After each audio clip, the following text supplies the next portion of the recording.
chairs in behind us space.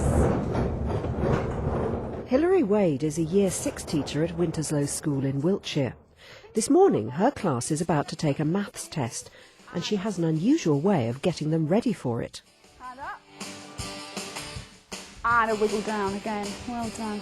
Can you do some little jumps on the spot for me?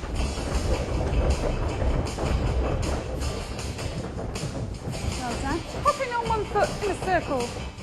What Hilary's class is doing is a form of brain gym that includes physical exercises called Wake and Shake. Wake and Shake is a coming together of two ideas. With obesity levels in children rising, the government is behind a big push towards daily physical exercise, over and above normal PE. At the same time, Brain Gym has been shown to hugely benefit learning. The activities at Winterslow mix aerobic exercises with Brain Gym. The basic idea is three things. First of all, to get oxygen around the body and into the brain, and we find that's pretty good for learning. Secondly, because it energises the children, it brings the left brain and the right brain together, because a lot of the movements we do are lateral. And when you've got that going on, you've got good learning. And thirdly, it's fun. And if something's fun, then it makes you feel good. Wake and Shake has been in place for 2 years, thanks to a strong partnership between the Sports College St Edmunds and the school's head teacher, Peter Ward. Well, I think I first heard about it because a similar programme has been in place in New Zealand for years now, and I remember reading about it about 5 or 6 years ago. And then I think some of the ideas have been brought to this country as well.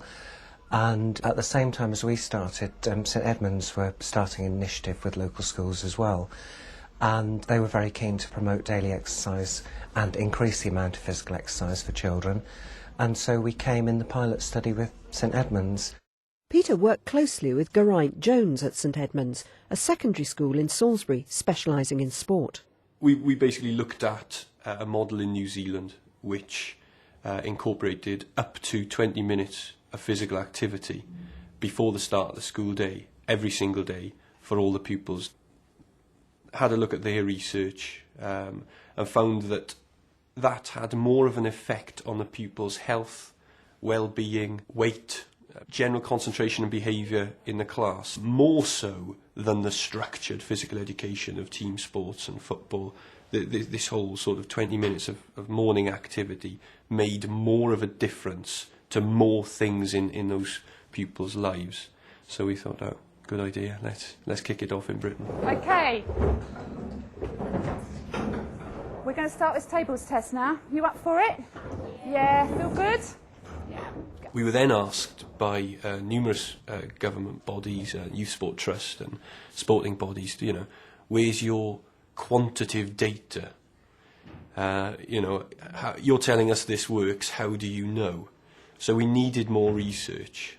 When we decided to commit to the pilot project, we, working with St Edmunds, baselined the children. We used reading scores, and we also used a sheet which was devised to measure pupil self-esteem. And then we measured it again at the end of the project, which was a 3-month period.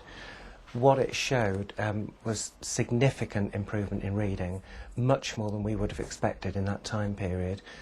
And also the teacher assessment showed that the large majority of children had improved in self-esteem across the board. What we saw was an average increase in reading and spelling ages for these targeted pupils of around about 12 to 14 months in a 5-month period, which was absolutely unheard of before. It started when we were in year 4. We didn't really do it in the Key Stage 1. And then we got water bottles so we needed a drink. At the start it was only reception who did it, and they called it Get Your Wiggles Out, but now it's Wake and Shake. Wake and Shake takes place in every class and includes the very youngest pupils. They've only been in school for 3 weeks. When they first came in, we introduced it straight away, and we put on some very popular music, Steps, that's Club 7, something we know that they're familiar with, and we introduced some of the moves and jumping up and down. A lot of the children, it's a totally new experience for them, but we find that most of them are quite ready to join in straight away. Some of the children are a little bit more reticent, and need a little bit of time to stand back and watch. But then they're very quickly joining in, and they look forward to it. In fact, if we miss it out, they demand that we do it. You are good at bouncing. Very good bouncers. And can you bounce and wave your hands as well? We usually do it first thing in the morning. After we've done the register, we'll do it before we want a concentrated listening time. So we'll do it for 3 minutes, a track of music, and then we find they're actually ready then to listen for 10 minutes or so on the carpet. Learning is better for some children in the morning. Others seem to get out of bed and really find it difficult to motivate themselves very early on in the morning. And they might have woken up by, say, 10 o'clock. So the thinking behind this was that, let's put it into the morning. One, to wake the children up when they're in school. And two, as well, it's probably easier for schools to find that initial time of the morning to implement something like this. And still in your space, can you do spotty dogs? Oh, well done. When Wake and Shake is started in a school, we will send a fitness expert out to work with the staff and with the children over a 6-week period. And their job is basically to make it a sustainable project. And then after 6 weeks, we'll come out of that school and then revisit in 3-4 months' time to see if they need any more support. Wake and Shake isn't the only initiative of its kind in the country. Devon LEA is also extremely proactive, and Eid School in Exeter has its own unique scheme. Eid Primary School is a small first school, Key Stage 1 and Year 3, where there is a real commitment to getting children active on a daily basis to the point where they skip with all children every day for 15 minutes.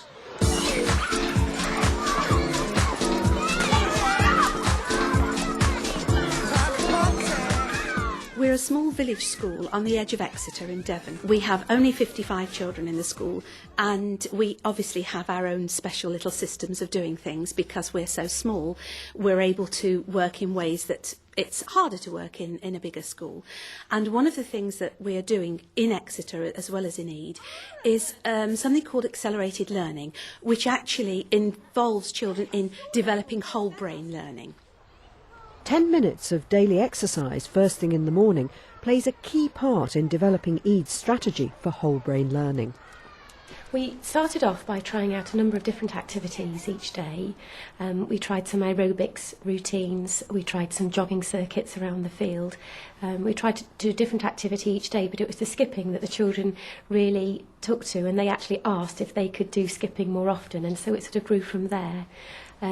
Because the children were interested, we brought in an outside agency. We brought in 2 coaches to work with the children, and they've been in for about the last 3 years. We invite them in and they work with the older children, and they teach them how to do little skills, teach them how to do rocking horse or crossed, or teach them how to use the long rope and work in teams with each other. And they then enthuse the younger children, and they start joining in naturally over the playtimes and lunchtimes. I think you will notice that a lot of the boys are skipping, and that was one thing that we were trying to work on, was boys' underachievement. And if the boys aren't achieving as well as the girls, they can at skipping, because you'll find that the boys are just as well coordinated. Are you ready, boys? Go on then, show us what you can do. All they have to do is turn the rope over their head, step over it, and they're on the way to skipping. And some of them are really thrilled with that. And then they challenge themselves to do that twice. And soon, before they know it, they're skipping. And the looks on their faces tell you how proud they are of what they can do, which then goes back into the classroom, because they know that if they stick at something, they will improve.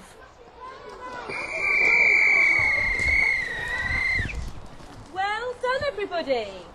If you just hold your ropes in front of you, don't tie them up, because we're going to make a big circle in the playground to do some of our special skipping showing. It's the confidence that is so noticeable. You know, the cardiovascular health is a big issue and one of the main sort of drivers behind trying to get children skipping. But you know, if you want to see the real benefits, the medics would say that Development of bone density is particularly critical for girls, and low impact activities like skipping are really important for that.